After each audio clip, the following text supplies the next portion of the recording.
Hey guys, welcome back to my channel. Before we dive into the video, make sure to subscribe and ring the bell icon. Let's dive in. The evening sun cast a warm glow across Mary's small kitchen as she arranged freshly baked cookies on a tray. Her son David was coming to visit, and she couldn't help but smile. He hadn't been home in weeks since he got engaged. David had always been her pride. After losing her husband when David was just 9, Mary had dedicated her life to raising him right. Every late night, every sacrifice, all of it was worth it when she saw him become the man she always hoped he'd be. When he'd announced his engagement to Clara, a fancy young woman from a well-known family, Mary's heart swelled with joy. She had instantly offered to help with the wedding plans, offering her savings, her time, her love. Clara had smiled politely, but always with an air of superiority that Mary tried to ignore. "I'll handle the arrangements," Clara had once said, her tone sweet but distant. "It's going to be a very elegant affair." Mary had laughed softly. "Of course, dear, whatever makes you both happy." As the wedding date approached, Mary noticed a change in David. Calls grew shorter, visits fewer, and when he did come, Clara's presence loomed over every word he said. Still, Mary kept helping. She even contributed to the venue deposit, paid for David's tuxedo, and sewed little ribbons for the bridesmaids' dresses. Then, one quiet Thursday evening, the blow came. David arrived looking nervous, avoiding her eyes. "Mom," he began, fidgeting with his hands. "Clara and I talked. We've decided to keep the wedding small." Mary tilted her head, confused. "Small, but I thought you said everyone would be invited." David swallowed hard. "Clara thinks it's better if you don't come. She doesn't want you to feel uncomfortable around her family." For a moment, the world seemed to stop. The ticking of the wall clock grew louder, sharper. Mary's fingers tightened around her teacup, her lips trembling slightly. "You mean I'm not invited to my own son's wedding?" she whispered. David's silence was the answer. Hook 1 *, my son banned me from his wedding for his bride, but what I revealed next silenced everyone. She forced a faint smile. "If that's what makes you happy, dear, then I understand." But as soon as he left, the facade shattered. Mary sank into her chair, tears spilling silently down her cheeks. The same hands that had carried him as a baby, held him through storms, and fed him when there was barely enough for both, were now deemed unworthy to be seen. Later that night, she stood by the window, staring at the faint city lights. Her heart felt hollow, but deep inside something else stirred. A quiet, burning pain mixed with intuition. Clara's rejection wasn't just about appearances. There was something deeper, something personal, and Mary was determined to find out what it was. Days turned into weeks, but the sting of rejection refused to fade. Mary's house felt emptier than ever. The dining table, once filled with laughter, teacups, and stories, now sat silent, untouched. Every corner of her home whispered memories of David, and each memory was a blade. She tried to tell herself to move on, that maybe she was overreacting. But at night, when the loneliness crept in, she couldn't stop replaying his words. "You don't need to come, Mom." One afternoon, while watering her small garden, an unexpected call came. "Mary, it's Henry," the voice said, her late husband's old friend. Her heart skipped. She hadn't heard from him in years. "I heard David's getting married," he said kindly. "You must be so proud." Mary hesitated. "I was," she whispered. Henry grew quiet. Then his tone turned thoughtful. "You know, I was surprised when I heard the bride's name. Clara Thomas. That's Thomas Harold's daughter, isn't it?" Mary frowned. "You knew her father." Henry sighed. "Mary, he used to work for your husband. Don't you remember the scandal, the missing funds?" Mary's breath caught. It had been so long ago. Her husband's small company had almost gone bankrupt because an employee had stolen money. He'd forgiven the man, choosing not to press charges for the sake of his family. That man had been Thomas Harold, and now his daughter was marrying her son. Hook 2 *, the bride's family hated me for a secret from 20 years ago, and I had the proof. The world seemed to tilt. Mary thanked Henry and rushed to the attic, pulling open boxes covered in dust. Inside one of them was a stack of her late husband's files, old papers bound with string. She found the documents Henry had mentioned, signed confessions, settlement records, and even a letter of apology from Thomas Harold himself. Tears welled in her eyes as she read. Her husband had protected that man's family, and now his daughter was repaying kindness with cruelty. As the truth sank in, Mary's grief hardened into quiet strength. She realized Clara's hatred wasn't random. It was revenge. Clara's family had never forgiven her husband for exposing their lies, even if he'd spared them prison. And by marrying David, Clara had found the perfect way to humiliate the widow who had survived it all. That night Mary sat by the flickering lamp. The papers spread before her. Her hands trembled not from weakness, but from awakening. She whispered to the empty room, "You tried to bury your father's sins, Clara, but you buried them in my family's soil." Then she folded the documents neatly and placed them in an envelope. Her heart was heavy yet calm. For the first time in weeks, she felt purpose again. Mary wasn't seeking revenge. Not yet. But she knew the day would come when truth would demand to be spoken. And when that day arrived, she would not stay silent. The morning of David's wedding arrived wrapped in cold, heavy silence. Rain tapped against Mary's window, soft and rhythmic, like the heartbeat of the past that refused to rest. She stood before her mirror, adjusting the hem of her simple navy dress, the same one she had worn to her husband's funeral years ago. There was nothing fancy about it, but it carried a kind of dignity money couldn't buy.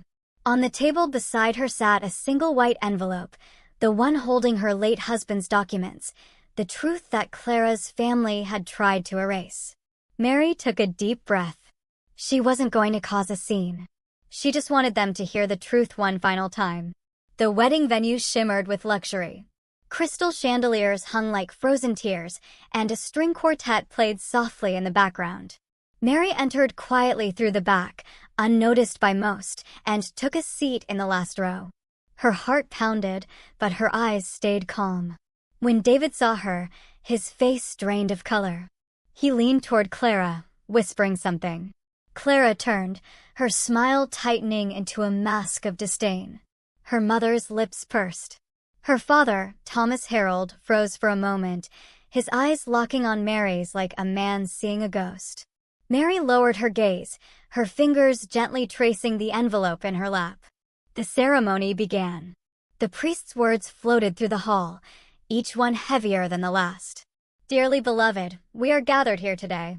Mary's mind swirled with images of David's childhood, her husband's laughter, the nights she stayed awake sewing his school uniforms. And now here she sat, a stranger at her own son's wedding. Then came the words that broke the silence of her restraint. "If anyone here knows any reason why these two should not be joined in holy matrimony, speak now or forever hold your peace." The room went still. The only sound was the faint hum of the air conditioner until Mary stood. A murmur spread like ripples on water. "I do," she said softly, but her voice carried through the hall. David's face turned white. "Mom, please." Mary lifted her chin. "I'm sorry, son, but the truth cannot be buried under flowers and gold." She opened the envelope and pulled out the documents, her hands steady. "This wedding is built on a lie. Years ago, Clara's father, Thomas Harold, stole from my late husband. My husband forgave him out of mercy, not weakness, and the money I used to help fund this very wedding came from the settlement your father worked for." Gasps filled the hall. Clara's father shot up, shouting, "That's a lie." Mary's calm eyes met his. "Then explain these," she said, holding up the papers, the confession, the signatures, the dates. Whispers turned into chaos. Guests began to murmur. Cameras flashed. The officiant looked helpless. Clara's perfectly painted face crumbled into panic. David stood frozen, his voice breaking. "Mom, is this true?" Mary's eyes softened. "I wish it weren't, son. But I will not let you begin your marriage under a shadow of deceit." Clara tried to grab David's arm, but he pulled away. Her father shouted again, but the damage was done. The truth had shattered their illusion. Security was called as the shouting turned into accusations. Mary quietly stepped aside, watching the empire of lies collapse before her. She didn't smile, didn't gloat. There was no satisfaction in pain, only peace and truth. As she walked out of the hall into the gray afternoon light, she felt something lift from her shoulders. Years of silence, humiliation, and grief. The rain had stopped.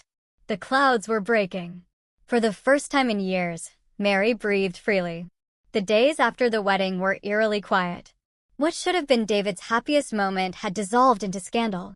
News spread quickly. Whispers among relatives, coworkers, and old family friends. Clara's family name, once spoken with pride, was now tangled with shame. Mary stayed silent through it all. She didn't attend the follow-up calls from reporters or respond to messages from gossiping neighbors. She spent her mornings tending her small garden, the soil damp under her fingers, finding peace in the earth where truth could take root and bloom. One rainy evening there was a knock at her door. When she opened it, David stood there, drenched, pale, his eyes hollow. For a moment, neither spoke. The weight of everything unsaid hung between them. "Mom," he began, his voice trembling. "You were right about everything." Mary looked at him quietly. "Sit down, David." He sank into the same chair where he once did his homework as a boy. His hands shook. "Clara left," he said finally. "She said I embarrassed her family. Dad always told me you were the strongest person he knew. And I forgot that. I believed her lies over your love." Tears welled in his eyes, but Mary's face remained calm. "Love doesn't vanish because of betrayal, son," she said softly. "But trust, that takes time to rebuild." He lowered his head. "I don't deserve it." Mary reached across the table, her fingers brushing his. "No, you don't. Not yet. But you're my son. You'll earn it back day by day." For the first time in months, David smiled through tears. "I want to make it right. I want to take care of you like you took care of me." Mary shook her head gently. "I don't need you to take care of me. I just need you to remember me next time someone tries to make you forget where you came from." Weeks passed, and slowly their bond began to mend. David moved closer to his mother's home, helping her open a small flower shop, the dream she'd once buried under bills and sacrifices. Together they painted the faded sign, "Mary's Garden, fresh blooms, honest hearts." Customers came and went, drawn not only by the flowers, but by Mary's warmth. David handled deliveries, always greeting her with the same proud smile his father used to wear. Sometimes, as Mary arranged lilies and roses, she caught David looking at her with quiet regret and love. She never mentioned the wedding again. She didn't have to. The lesson had been carved deep into both their hearts.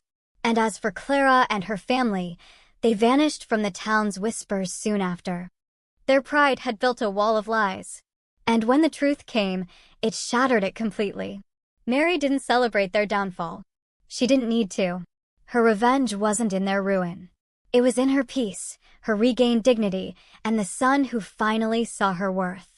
On a sunny morning, months later, David placed a small framed photo on the flower shop counter, a picture of Mary, his father, and himself from years ago.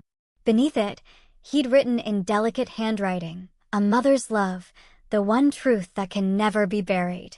Mary smiled softly as she read it. Her eyes filled with tears, not of sorrow, but of peace. The storm had passed. The truth had bloomed.